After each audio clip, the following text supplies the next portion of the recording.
ஐயா பொம்பளை புள்ள பிறந்திருக்கா? டேய் ஊரு ஃபுல்லா வெடி வைக்கடா. இன்னைக்கு தீபாவளி என்ன சந்தேகமா இருக்கணும். அந்த அளவுக்கு வெடி வைக்கணும். பொண்ணை தங்கத்துல தொளிக்க வைக்கிறோம். வரப்போற மாப்பிள்ளை தங்கத்துல குளிக்க வைக்கிறோம். மாப்பிள்ளை ஜட்டி வரையும் தங்கமா இருக்கணும்.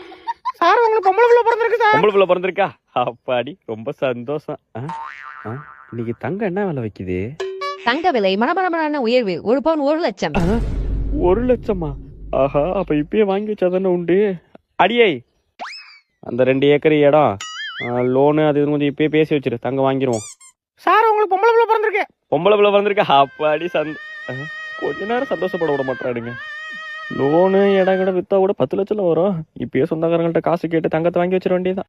ஹலோ மச்சான், பொம்பளை புள்ள பிறந்திருக்கு மச்சான். இன்னொரு 20 வருஷத்துல கல்யாணம் பண்ண மச்சான்.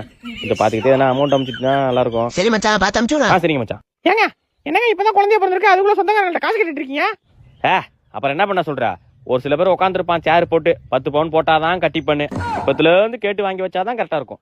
ஏங்க 1 பவுன் 1 லட்சம் தானே, ரெடி பண்ணிக்கலாம் விடுங்க. பைத்தியக்காரனையே, 1 பவுன் 3 லட்சம், 10 பவுன் 30 லட்சம். 30 லட்சமா? அப்ப 20 வருஷத்துல 1 கோடி வந்துருமே. அப்ப இப்ப ரெடி பண்ணி வாங்கி வச்சலாம். ஹலோ அத்தை, எதனா காசு இருந்தா அனுப்பிச்சு விடுங்க அத்தை.